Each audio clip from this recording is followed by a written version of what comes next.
下来继续来看立法院第11届进入到第5会期，民众党依照因的党内2年条款，完成着部分区立委轮替作业。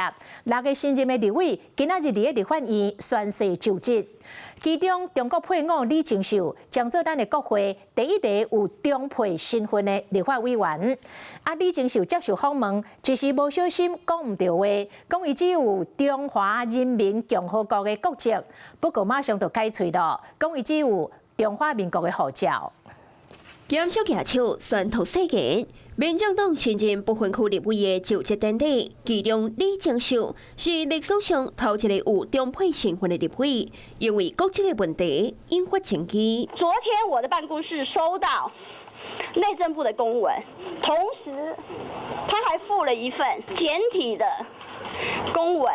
我都不知道什么时候中华民国的内政部开始帮对岸跑公文了。也不过，1月底内政部的发函要求依照国籍法办理放弃停书，因为依照法规，有中国人民的身份在转换后登记参选公职的时，需要符合中华条例在台湾设籍满10年的规定。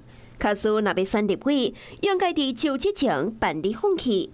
而且在就职日开始1当内完成放弃中国籍，甲摕到证明的文件。县公安局完全不受理，但是我没有放弃，我又再跑了一趟市公安局出入境管理处，同样不被受理。陆委会邱垂正主委所言，到目前为止没有任何陆配因为台湾身份放弃中华人民共和国国籍成功过。我唯一只有中华人民共和国国籍啊！只讲唔对话，民众党团主任陈志涵嫌啊变欠官，更加提醒李清秀是补充解说。抱歉，我只有中华民国的护照。洪祥讲李清秀已经入去内政委员会，有审查海巡甲经销等等单位的预算，而且行使职权的调阅权。民进党立委的批评，应该采用相关的国安标准检视。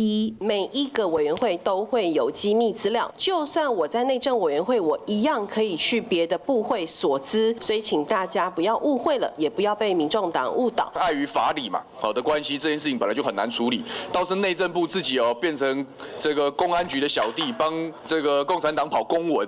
这会不会有点太夸张了？头一个中配立委加入，法规的问题也引起着朝野攻防。